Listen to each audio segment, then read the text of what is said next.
name is Joseph Patterson. Welcome to One Jamaica TV. This is the place of choice for all who love this country and want to see the nation succeed.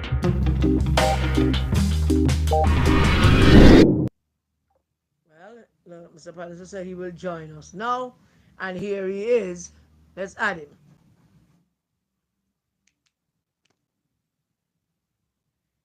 Mr. Joseph Patterson. Hello, how are you doing? Can you hear me I'm clearly? great. How are you, sir? Excellent, excellent. Pleased to make your acquaintance through the Same phone. here for the first time ever. Pleased to you. Are you, one question I have to ask you first. Are you still the head of the UIC? I'm the chairman of the UIC. You're the chairman. Yes. And is that a ceremonial role, or you are the so Uh, man, I don't know, It's tell me. it's a it's a responsible role. It's a So I'm responsible I'm role. just as responsible as every other member of the board, the executive, I'm not the I'm not national hearing you. executive. Something went here a while ago. I think I lost your voice there for a second. Yeah, I am not hearing you either. yeah, I saw Miss Okay. Stern was just calling me. Can you hear me now? Okay. I am hearing you. I am hearing you fine now. Yeah. I'm hearing you What has fine. happened is, I can hear you, but the volume has dropped. Yes, that it will come Let, back up. It will come back I'm up. gonna come out and come back in. Yes, let me No try man, that. it will I am hearing you fine. But my volume Right. will come back up. But what happened is, I'm not here. I'm hearing you, but not as clearly as I would like to. But it's not So your let me it's not just, from I'll your come out and end. come back in. Let me just come out. I'm trying to tell you it's not from your end.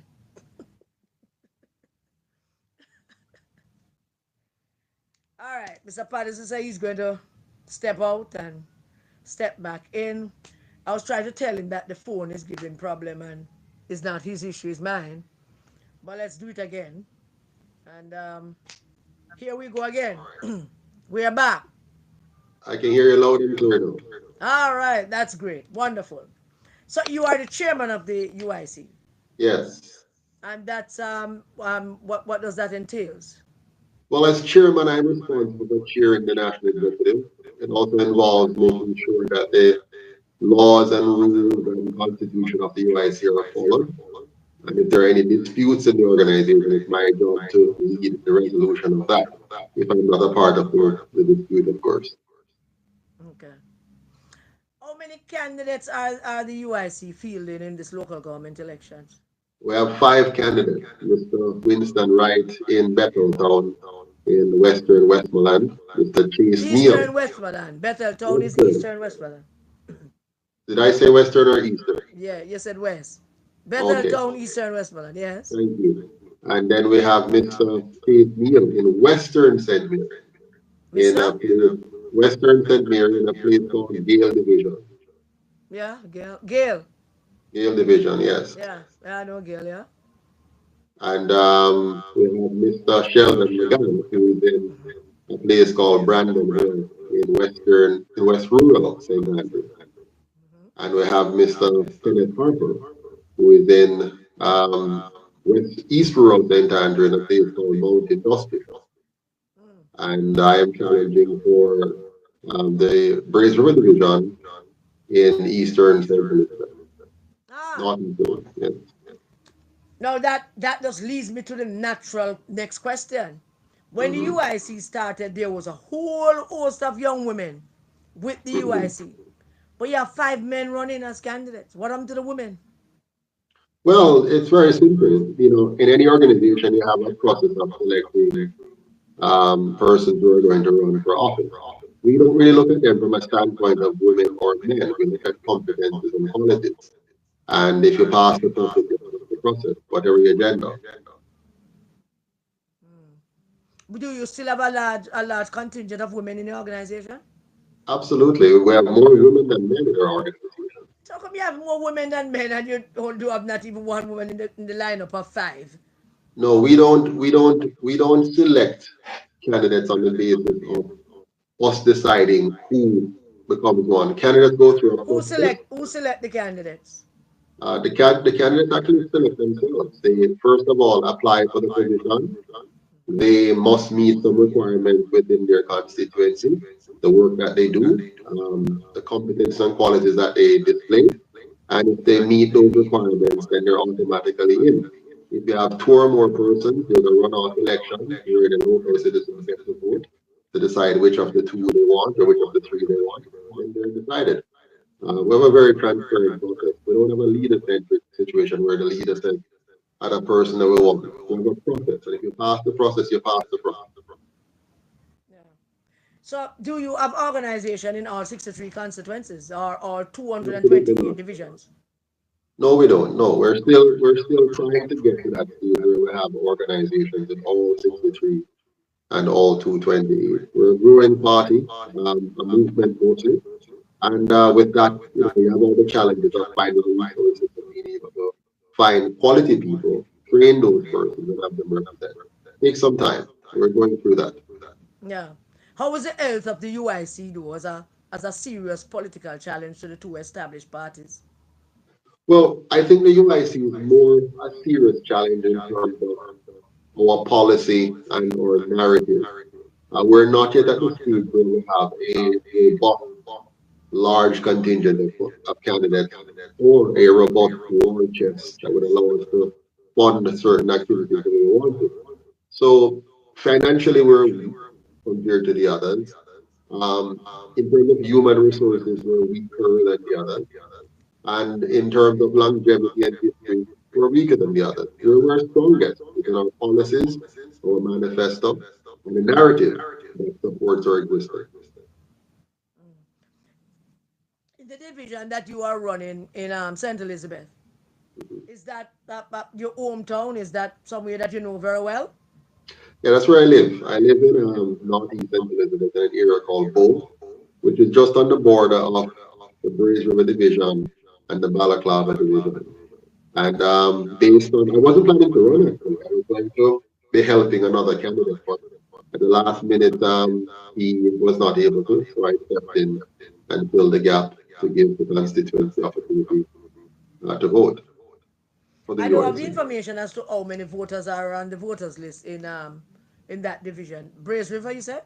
Yes, In the Brace River division. Do you know how many voters are in the Brace River division yes, on the yes, I, list? I do, I do. Yeah. But it looked like what we're playing with today, school challenge quiz. Pardon me? What we're doing today is school challenge quiz. No, no, no. I'm just getting some information from you first. You know, Mm. that was asking you questions that are important And because I'm, I am going to give you an opportunity to talk to mhm, those voters. And sure, every candidate everybody that I bring on, I normally have the list the where I can standard list of say, questions. yeah, where I can say how many people was on the list in 2016, how many voted for the Mm-hmm. JLP, how many voted for the PNP. I Right, did not know, so maybe the fault is right. mine for having not known that you No were actually problem. a So candidate you would in know, a division. you would know This is that just in the last, information I'm seeking. so you would know that in the last election, the two colonial parties got less than 30% of the vote in that constituency. And you would know that of course, the PNP won the constituency. It had been in the hands of Mr. Hagan for 21 years. Oh yeah. And you would know that it's a strong PNP area, but that over the years, the percentage of PNP votes has been declining to the point where the GLP won the constituency in the last election for a number of reasons. But one of them is the fact that the PNP continues to decline in the area. The GLP is fairly stagnant here. They're not growing per se. But based on the problems of the PNP, um, they managed to snatch the seat from the PNP. The UIC is on a mission to not only win the seat, but to actually bring real development to the people of Northeast St. Elizabeth. We have had from all sides, whether it's PNP or GOP, the representation has been so poor that most of our farmers are now very poor. Our roads are in terrible condition. Our farmers are, languishing. Our young people have no hope, no aspirations, no dreams anymore because they just gave up. Or they try to leave the party, they try to leave the constituency. So we need now some real leadership here in Jamaica in this particular constituency. And my job is to provide that as councillor candidate and subsequent MP. What you reckon your chances are of winning? Well, that's really up to the voters to decide. From a fundamentalist point of view, We can seriously say that historically, the vote has gone a particular way.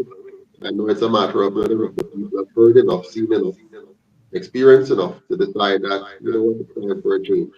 The feedback I'm getting on the ground is that a number of persons are feeling that way. Um, I don't see a great appetite for either of the two candidates that are presented by the two colonial parties, but it's by no means a cakewalk. It's never easy for an independent candidate without the kind of financing that the other two have to compete. But we're doing our best, and it's all up to the I people. feel I feel this is the election cycle for independent candidates. How you feel about that? Well, here's the thing: it's the appetite for change has always been very high since 2016. The challenge is that while the appetite is high, the political intelligence of our people is not there yet. They're not at the intelligence level to understand how the political system works, to know when they're being duped, when they're being tricked. So their emotions are played upon in a seesaw between these two parties. So when the pain hits, most of them will do one of two things. Either not vote at all because they're fed up with their party and they're fed up with life in Jamaica, so they just not vote, or they go back home to one of their two traditional parties because they feel obligated to them because maybe the grandmother is with a house or the grandfather is with a piece of land or something, a familial reason. But at the end of the day, what we need is an electorate which recognizes how politics work, that they're being bought by the PSOJ through these two parties. That no matter which of them they vote for, they're simply voting for the PSOJ oligarchs that controls both of them. So whether you're voting for the nice emotional feel of a Michael Manley and the memory of Michael Manley, which is no longer something that drives the People's National Party in terms of its actions and activities, or you are mesmerized by the history of Edward Siaga and want to continue with Papa Heddy or with Buster, however far that is. The bottom line is you need to know that these two parties are creatures of corporate Jamaica. And corporate Jamaica buys them, pays for them, owns them, and control them. So all the policies, all the regulations, all whatever they do to us is inspired by, directed by what I call the PSOJ oligarchs, or worse than that, the globalist agenda that tends to control them easily because they want the money. Our politicians are money hungry. So anybody who comes to them, whether it's from abroad or locally, with some money right now, they're willing to sacrifice the Jamaican people at the will.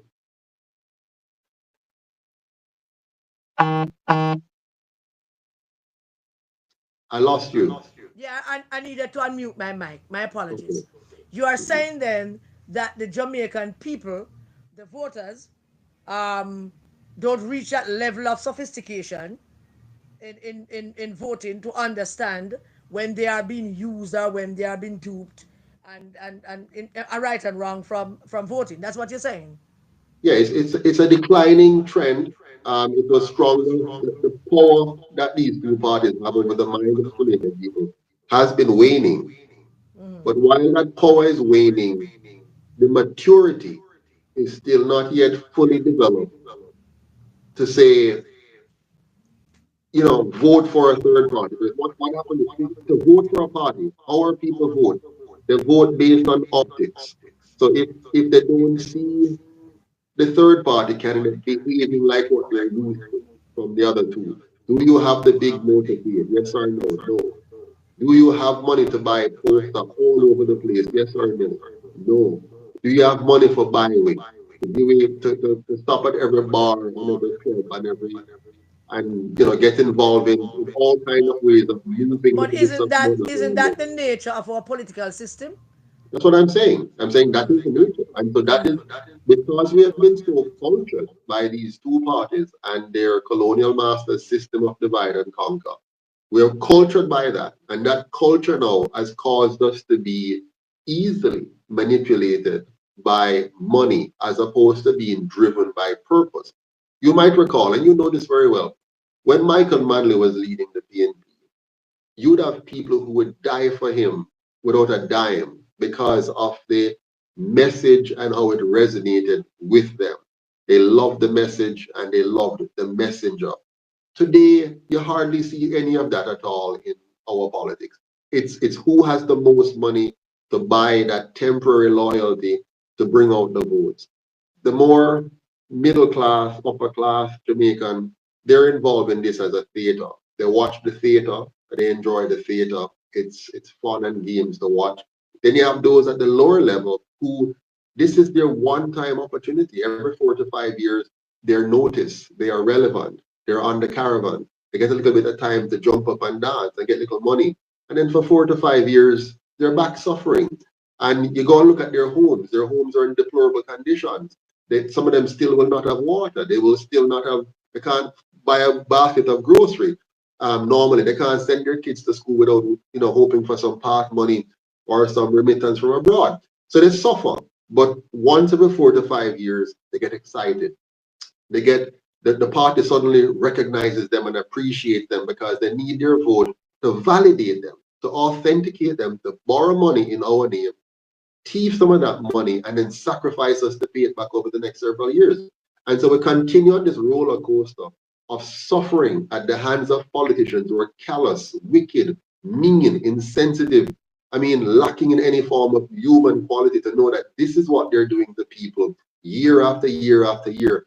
And they come back and sit down at our table, our board table, our little old kitchen, dirty kitchen or a piece of board knock up together, and they'll come and pretend with me and sit down with me and eat and laugh with me, and then go back and live up at them cherry gardens and them red hills and whatever else they go on and have their chandeliers and their beautiful manicure lawn and their very high walls, where they can't even explain where the money come from on a politician's salary. Well, now the salary really gone up. But prior to now, the salary was too low to be able to provide the kind of mansions that they're building.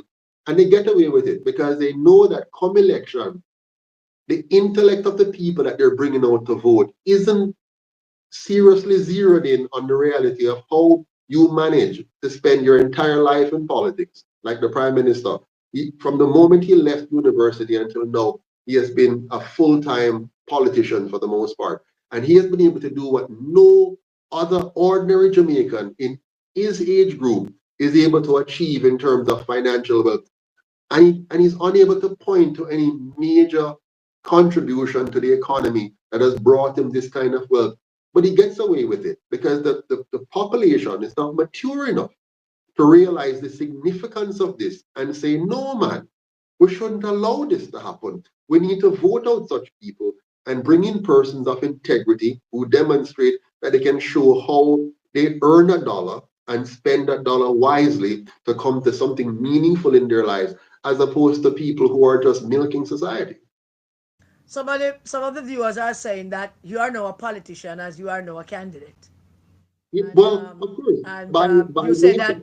that Mhm. politicians are money hungry, and No, they are listen, now assigning that to you yeah, as well. But I give you an listen, opportunity. I sure. don't agree with you and most of what you said. I mean, some Okay, of that's what you said, fine. and I'm not here to argue with you about whether I agree with you or not about anything. But the point of the matter is, Abraham Lincoln said, election belongs to the people. It really doesn't matter how the people exercise that right to choose whoever it is that they are going to choose to be their representative. Whether they're going to collect money for it, collect some food for it, 2 sheet of zinc for it, whether they are going to allow themselves to be abused and used for it. The basic underlying tenet is that election is something that is expressed in a free and fair democratic way, no matter how much or in what form or shape the people deem that to be their right to make that choice. So I don't agree with you that they get themselves used. Yes, trust me. When I look around the country, and I'm going to share this with you before we get to the next point, is that I see mothers now and fathers now um, having difficulty getting their children to vote for a particular party that they have supported because the children's argument is simple. Look from where they are up and down behind them, people that look as what you live. Look from where Very they are up simple. and down beside them, people that not happen for you. So let me ask you this when I'm prefacing that. Just on the off chance that the people might vote for you in Braze River. Because as I say, contrary to what people believe, I believe fervently that this is the election cycle for independent candidates if they play their cards right, if they can get out there and touch that card that is in every voter. Because as you rightly said, the thing has been deteriorating for so many decades now that people are at a point now where they are possibly ready to make that crossover into an independent candidate. Yeah, well, I want to be very clear on this one, and very, very clear for you and your listeners and viewers. No independent candidate, no independent candidate that is not financially strong as a person or have the financial backing of somebody strong behind him has any chance in any of our elections. It's wishful thinking to think that because people are fed up with the two political parties, that they're able to, our current people, in our current mindset, in our current development. And I'll backtrack a little bit to give some more preface to this. Jamaica fails roughly 70% of its high school graduates every year. They leave school without the ability to read properly, comprehend properly, analyze properly, compute properly. So if you're lacking comprehension skills, lacking reasoning skills, lacking basic computational skills, they're not going to make that leap that we'd love them to make without some inducement.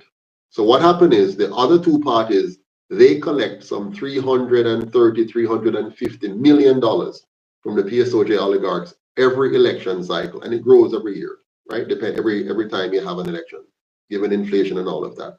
This election, I am sure when the numbers are counted, you're going to see somewhere in the region of some $400 million given to these two parties.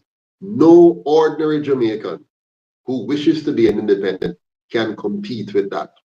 And money run things in this country. Whether we want to have some, Why are you competing then? Do you have that hold kind of on, money or backing? I'm getting to that. I'm getting to that. We must be very clear that that is what runs election. It's not the people just having a desire. What will happen? Here's what will happen. The people's desire will be expressed within the context of what the PSOJ oligarchs pay for. So they pay for the illusion of choice because they know that they control these two parties. So they like when we have this kind of conversation about third parties, where it's just a game and it would make some noise and say, can third parties come through now? But them know, and we know, anybody who has a real intellectual understanding of it knows that there's no independent in any one of these seats that can compete with the kind of dollars that will be spent by the PSOJ oligarchs through these two parties and their candidates. And bear with me, these candidates are not the candidates of the people. They're not there to represent the Jamaican people. They represent the party which represents the funders. And what the UIC is doing, we are chipping away by educating the people about the reality of their politics. And gradually and slowly, we're going to get to that critical mass when finally we have brought the people to that level of consciousness. And we have also caused our Jamaican people, home and abroad, to start funding their political party. And when we get to that mass where they start to fund the UIC, not with billions from a few wealthy Jamaicans, but rather from the ordinary men and women giving $1,000 here in Jamaica, $25 from the US, 25 from Canada, £10 from England, and that critical mass. And I'm predicting it's coming. Consider me a prophet tonight. I am prophesying that the day is going to come when we're going to have enough Jamaicans wise enough to guide the rest of those who are not so wise yet by putting their money where their mouth is and owning their own party and stop following two parties that are owned by first the colonial masters and then by the plantocracy and then by the PSOJ oligarchy. So then, Mr. Patterson, with all of that, then why are you running? Do you have the funding that you are saying that an independent candidate would need to actually make an impact, or are you So, just running on a frivolous idea that you're just trying to put a dent in something? I mean, based on what you just said a while ago, it doesn't compute. The two things don't connect. well, You I'm know, hoping, you are I'm running. hoping, I'm hoping eventually you'll see the connection. So what I'm doing now, what I'm doing right now, Yeah. I am building for the future. Just like how there was a time when your party was completely decimated and had to rebuild. We are building for the future. And so the future is coming faster than we might imagine. When the building would have been done and the people will be ready and the change will come. But Can I share something with you? I don't think we're going to have Sheldon on tonight. Do you believe we will? No, we won't. No. Okay, so let me talk to you about Brandon Hill then. Brandon Hill is the only place, the only division in the entire northern belt that the PNP has a seat. And the northern belt consists of West Rural, East Rural, North Central, Northeast, Northwest. And in that entire um, um, um, conclave of Jamaica Labour Party control, the PNP have one seat, one single seat for many since we lost West Rural. One seat. And that is the Brandon Hill division, which is represented by Councillor Gareth Walker, who is not going back and who has not done anything or made any signified any kind of willingness to help the PNP candidate. The PNP candidate is somewhat weak. I mean, as far as I know, she don't have much workers. She she don't really know the lay of the land. She's a good person, nice person, but she don't know the lay of the land. She's not a political, so to speak. The JLP candidate is Abby Hill. I don't know what the PNP candidate name is, but she's a lawyer. I just can't remember her name. I never bother to try to, because she's kind of unimpressive, and you know.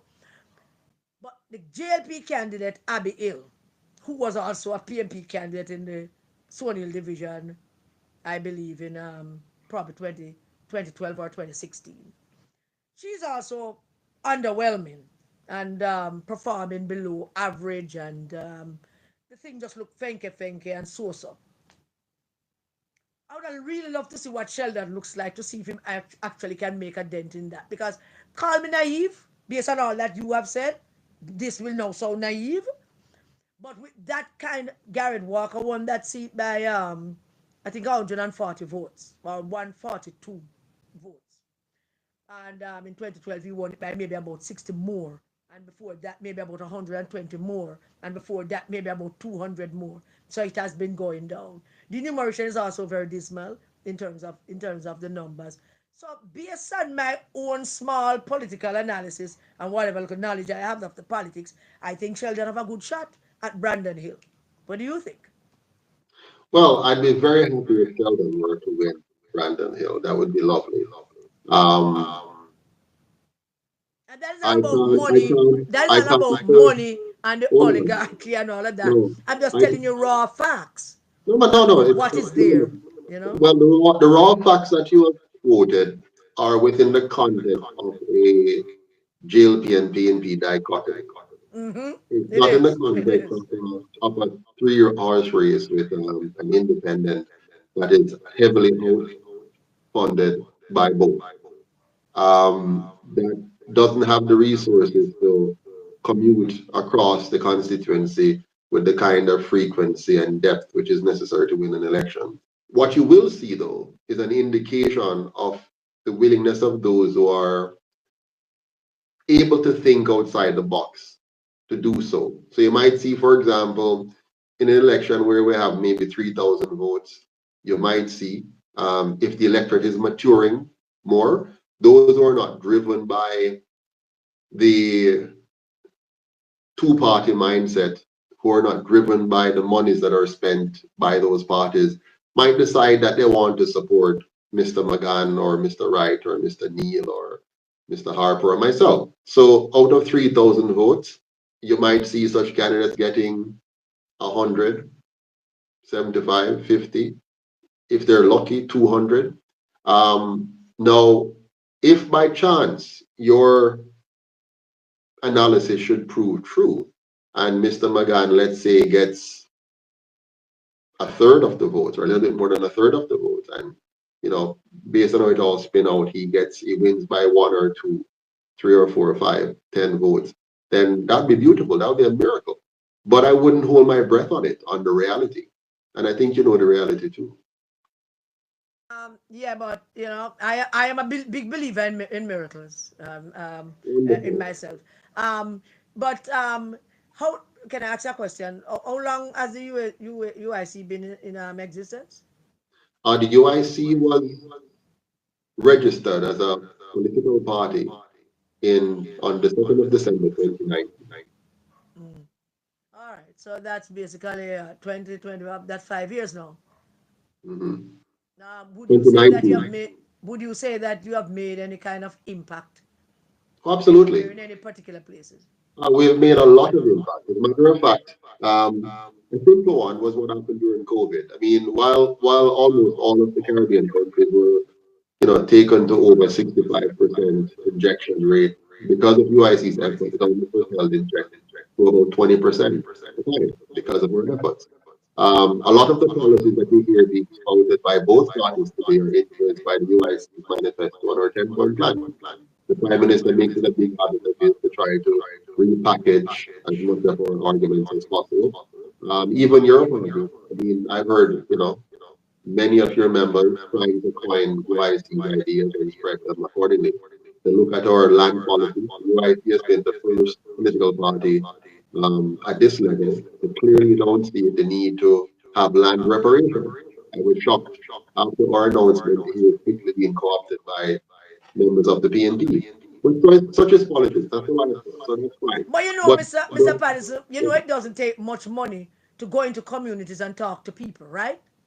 well, It let me doesn't take much let me resources to do that. let me adjust that accordingly. Let's think this through. Um, what does it take to go into communities and speak to people? It takes time, and it takes petrol, and it takes wear and tear and the ability to finance that wear and tear. And I know as one who have done it. I have traversed all of Northeast St. Elizabeth at some serious cost to me in terms of what happened to my vehicle and the cost in petrol. And when you are a professional, like I'm a CPA, I service clients around the world in the areas of financial management. And when you have to take time away from your client file to work, that's money, you know. So if you're able to have, let's say, 2,000 billing hours for the year, and you're spending 2 or 3 days out of every week, you're talking about a good, from a Jamaican context, 10, $15 million. So this is not a light matter. And I know we give the impressions to Jamaicans that politics is a simple matter. It's only simple when you have a backer giving you $350 million. When you have somebody footing the bill. Like if somebody pays my bill right now, pays my bill to be out there, you'd see me in every nook and cranny.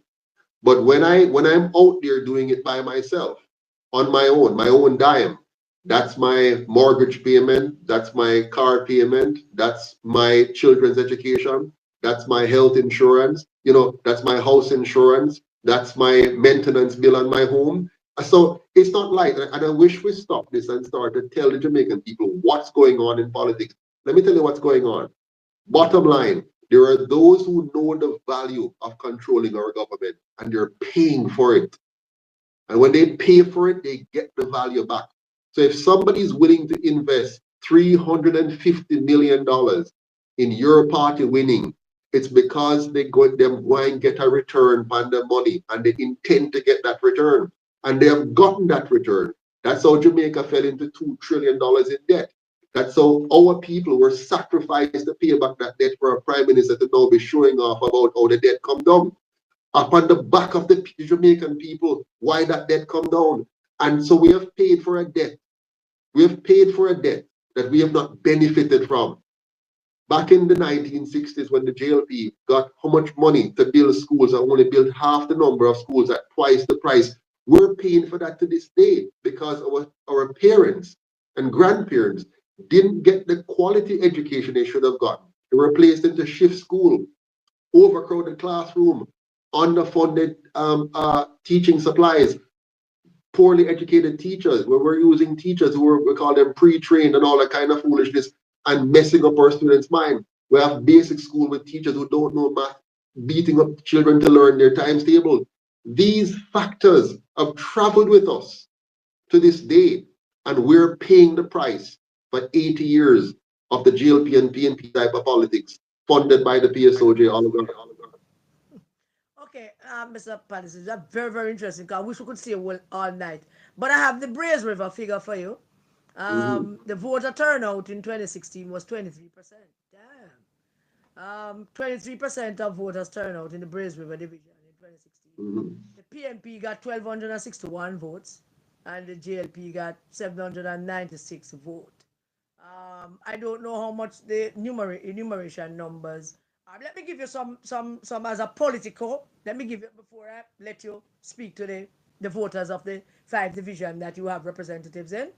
Let me give you some political argument. I will not even call that an advice on any circumstance at all.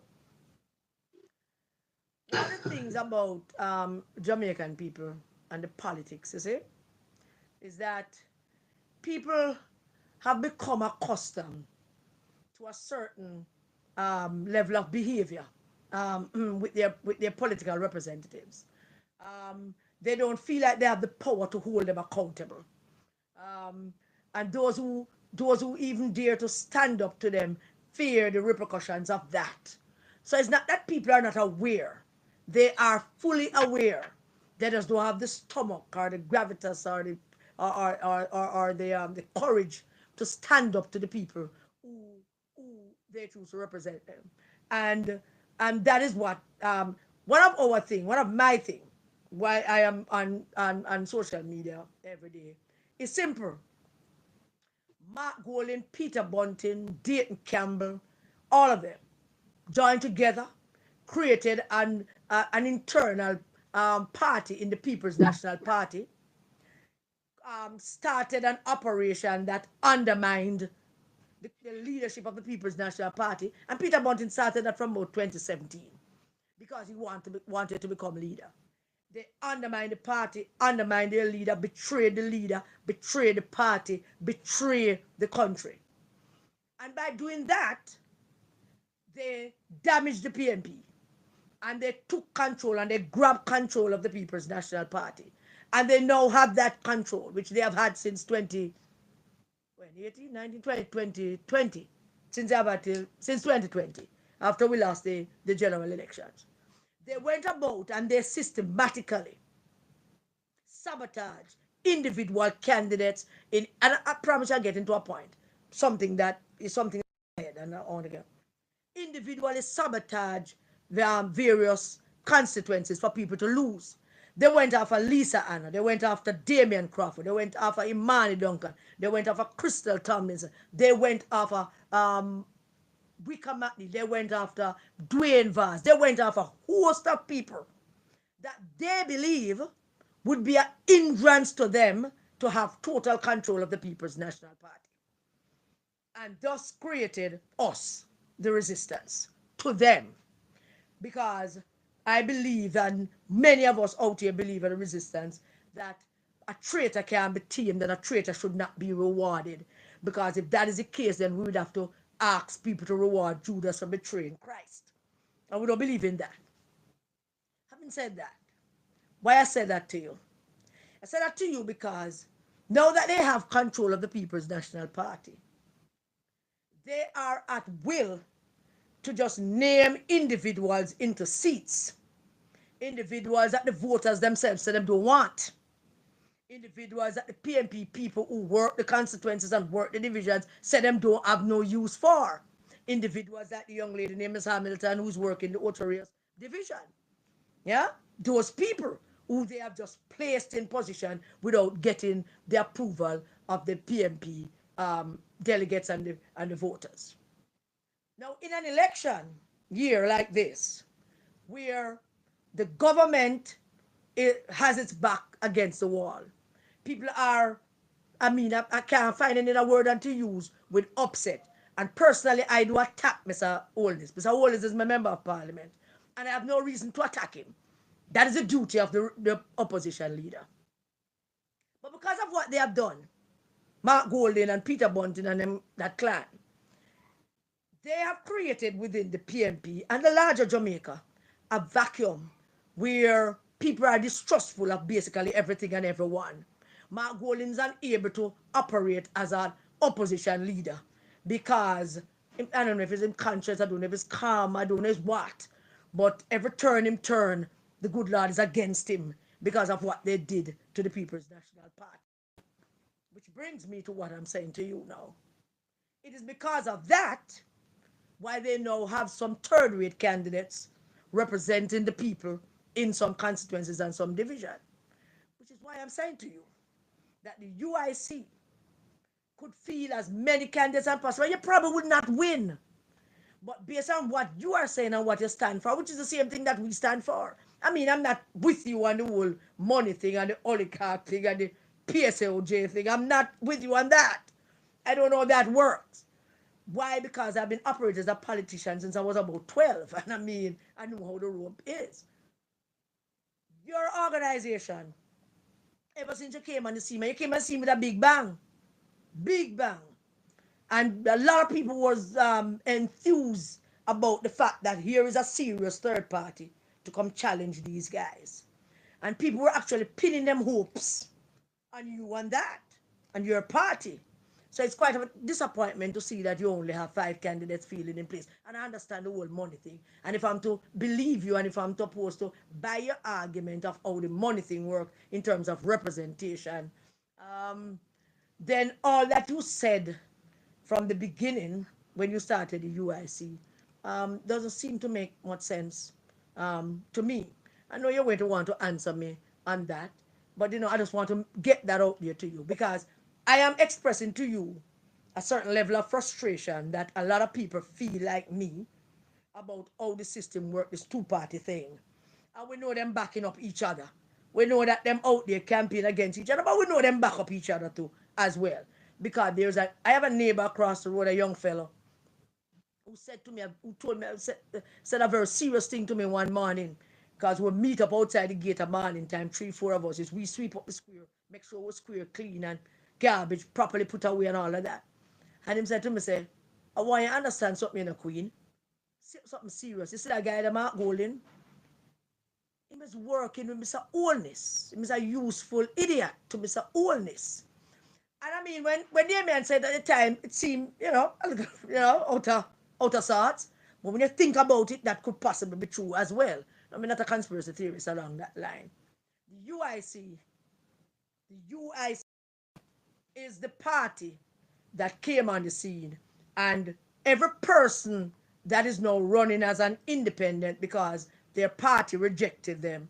There are maybe about 4 or 5 candidates for the JLP that their party have rejected and so them running as independent.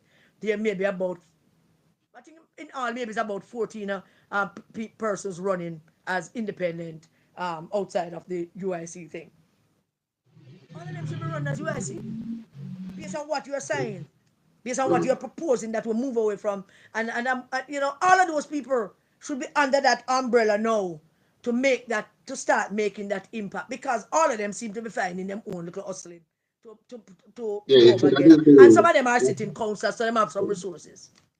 So that is the difference between I'm a little surprised at your reasoning and analysis because if you have been involved in politics since 12 years old, I've been involved since 7 years old. My mother was quite a political activist, and I've been around the block with her a lot of time. And it's because I understand our politics why I created the UIC, because I could never bring myself to vote for either of those 2 colonial parties. So I'm surprised that you don't understand how this thing works. Let me want you to. Now that I don't understand it, I just do agree with your analysis of how it works. I had a good chat yesterday. Is disagreeing with you and how you put it? Yeah, I had a good chat yesterday while I was at the polling station in Goshen Basic School. I had a Roger chance to Clark chat Town. with, sorry? Roger Clark Town. Yes, I had a chance to chat with some people from both sides of the aisle, and we had some intellectual discussions and some less than intellectual discussions. And at one point, one of the gentlemen said to me, I have to concede that you really know what you're talking about. So let me see if I can bring that home here. Do you, any credible third party that tries to rise up in Jamaica faces a number of challenges? One, the media. The media is controlled by the same people. Follow me. The same people who control the two parties. The media. One of the key things for you to break through the minds of the Jamaican people is, well, it's easier if you're able to avail yourself of the media. If you're able to be seen on the same news cycle where whatever the issue is, you hear from the news, PNP this, JLP this, full stop. PNP this, JLP this, full stop. So they have done a very good job since September 22nd, 2021, when I was arrested for that march on Gordon House. They have done a tremendous job of making sure that not a single press release from the UIC ever makes it to the news. Not a single press release. We stop sending them now. Not a single solid on no issue. Whatever the issue is, there's not a single issue. All they want to talk to us about is if we have an internal problem. Yes, we want to hear that. Come and tell us about the internal problem. Or if election comes, yes, come and tell us how much candidates you have. Because they know that their goal is to depreciate third parties in the minds of Jamaicans. And they get Jamaicans to believe third parties can't win. So they're very strategic, and you should know that. So it's not a simple game of your party just being present and available and engaging. There are forces that are working tremendously hard to destroy the UIC. And they have sent plant after plant after plant after plant into our movement. And they have tried to discredit me at every turn. They have used the fact that we apply for bank accounts from all the major banks in Jamaica, and they have weaponized the banking system against us by ensuring they would not and never, even now, 9, 10 months, 11 months now, with NCB for the second time. The first time we applied to NCB was 2016. They took 1 year to then tell us no. And again in 2023, 24 now, it's Them been 11 sabotaging you, months. Mr. Patterson. Of course, of course. And so they're trying very hard. Because what happened? Here's a fact. If you can if you can make sure a political party can't have a traditional bank account, that's an excellent weapon. Because then you can accuse the leadership of some kind of problems with money. Because they're not following, they're not able to use just the regular banking system, the regular bank account in a normal way. And they have used that against me and tried very hard to discredit me. It hasn't worked. I shouldn't say it hasn't worked. It has always made it difficult for us, and I keep fighting back and overcoming. But it's very hard, right? The longer they do this, the more they hope that at some point I break. And they're trying to break me through that. They have tried to break me with their plans Let to me bring get in. something. I don't cut you. Pardon me, sir. You say none of the major banks have allowed you to open an account in your organization. Yes. But you should complain to the resistance about those things. Which resistance? That's us. Well. I mean, now you're You're hearing it. complaining now. Now that you're I thought complaining, we're no, hearing you. no. I thought you would have heard of all of this already No, because no. I know you. I know you I pay really attention. wasn't paying you guys any attention. I'm busy with Mark Oh my Golding and goodness. him crew. It's them Okay, them well pay that's attention. understandable. I mean, you're a PNP, and so you're dealing with Yeah, man, PNP me a business. That's PNP. Mark understandable. Golding That's is a fine. labor That's right. fine. Banker. So I'm not here complaining to you. What I'm trying to do is to open the minds of your viewers and maybe yours as well to say, listen, it's not as simple as you have presented it a while ago. There is just like what they did to Marcus Garvey. You know what they did to Marcus Garvey?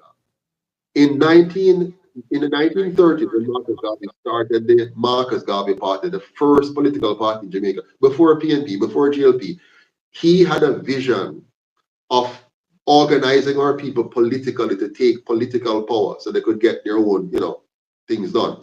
And three groups came together very quickly to get rid of him. the colonial masters that were still here in their full forces. They're still here now, but they're more fully and visible here. The colonial masters, they came together with who? The plantocracy and the media, and they made sure that they discredited Marcus Garvey at every possible turn till he finally left the country. You understand? They want to do the same thing with any major third party that comes with a strong agenda and the kind of leadership. They love fool third parties. They like third parties who are led by people who don't know what they're talking about and can just they're jesters. They're like clowns to them. They love to have those around. But anytime there's a serious one that pops up, they will do everything possible to get rid of it. But this time, they're going to fail. That's a very good point to move to segue into. I mean, we could argue about this forever. So, Mr. Patterson, I'm so glad to have you, and I'm glad to hear you. And I mean, I've never listened to anything you say.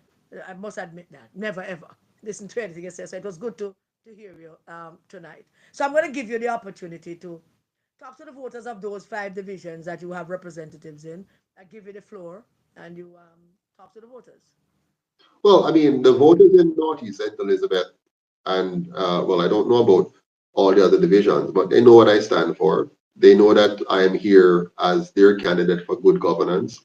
They know that I am here to defend and protect their tax dollars, to make sure that what is collected is spent in the way that it should, that we get value for money for what we invest in as taxpayers.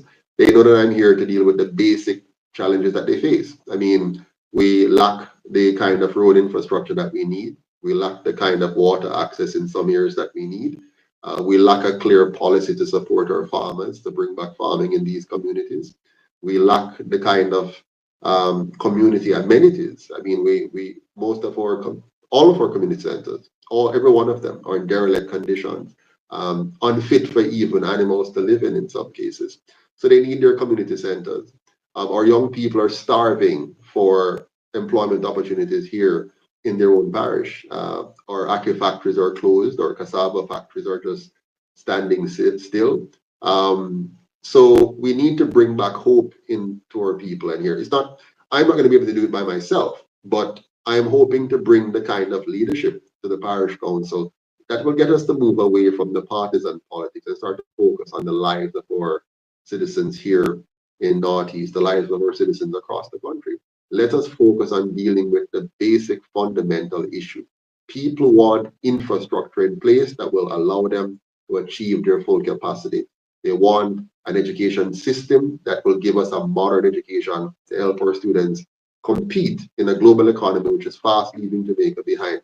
They want a healthcare system that is not just peddling European pharmaceuticals on them, but one that will bring us back in touch with our indigenous medicine. They want a leadership that understands that for years we've been denied our basic right to our lands. So our lands must be divested and given back to the people free of charge. It's their ancestors' land that was stolen from them by the colonial masters and withheld from them by the politicians that they thought were going to lead them to the promised land. They thought the 2 major parties were real. They thought that Manley and Buster, the Son and Siaga, that they were really about lifting up the Jamaican people. But the reality is, after 80 years of those 2 parties, the Jamaican people are way behind where they could be. And how you can measure that? If you compare Jamaica today to Singapore, which was equally poor, in fact, more poor, smaller, less resources, and in 25 years, one great leader of the stature of Michael Manley, Lee Kuan Yew, a great leader who commanded the respect and attention of his people, was able to lead them from third world to first world in 25 years. We have now had 80 years under several leaders, whether it's black man time now, or woman time now, or young people time now. In all cases, these 2 parties have failed the Jamaican people on every single metric, whether it's the metric of education, whether it's the metric of health, whether it's the metric of the economy. And don't tell me the economy is doing good now. The economy is only doing good for those at the top. It's oppressing and suppressing those at the bottom. The laws and regulations we have in place are all written to oppress the Jamaican people and protect the interest of big business. It has worked. It has made us mere wage slaves and less than wage slave. Our teachers are living in poverty. Our police officers are living in poverty. They have to do second jobs, third jobs, side hustles, which compromises them. They can't focus on building their lesson plans and teaching their students. They can't focus on being respectable police officers and being men and women that the children in communities can look up to. It's time for us as a people to recognize the damage, the wreck that has been done to our country by these two parties and turn our backs on them. Turn our backs on the PSOG, which controls them, and say it's time for us to own and control our own country. And the only way to do that is for we, the people, to own our own party. The UIC is our party. It's from the bowels of the people. It's grassroots. It will never be funded and owned by the PSOG. It will be funded and owned by the people of Jamaica. And that's what I represent. And why is it that all these independents don't come to us? Because we have standards. We have values. We will never compromise. If you join us, you must join us on the values, the principles on which we stand, not just to win an election. We're not about winning elections at all costs. We're about representing Jamaican people at all costs. We're about bringing out in our people the best at all costs. These two parties have brought out the worst in us. Their system, their colonial system, which from independence to now has maintained a colonial power at the head of our government as head of state. They have brought them to this country that our kids pushing their hands through mesh wires to touch their white skins, as opposed to having them reflect upon how we got here and why we have been so trampled by the very people who wrote a piece of paper and gave us a constitution that does not reflect us. That is not about us. It's about maintaining the structures of colonialism. We must mash down that lie. And I am here to help and to lead that process. And nothing is going to stop us. Not the banks, not the ECJ, not the PSOJ. We are going to prevail because we are on the side of right. And once the people understand this, they will rise up and take what is truly theirs. And then, there you have it, Jamaica. As Mr. Joseph Patterson telling you what will happen.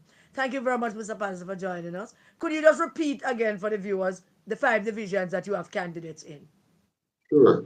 So we have Mr. Winston Wright in Eastern Westmoreland, and he's in the Betheltown division. We have Mr. Chase Neal, who is in Western St. Mary, and he's in the Gale division. We have Mr. Sheldon McGann. He is in West Rural St. Andrew, and he's in the Brandon Hill division. We have Mr. Harper, Kenneth Harper, and he's in East Rural St. Andrew, and he's in the Mount Industry division. I am in Northeast St. Elizabeth, and I'm representing the Braze River division. Thanks for having me. Great. Thank you, Mr. Patterson. God bless you. Stay Stay care. safe All the best. and good hunting out there. Good luck. Respect. All right.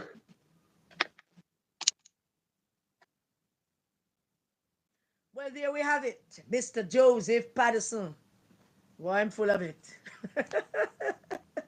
But we wish the UIC luck. We hope that the UIC make an impact in many of the things that Mr. Patterson have said is true, and that is good. Many of the things that Mr. Patterson have said is true, and that is good. Many of the things that Mr. Patterson have said is true, and that is good. One Jamaica TV.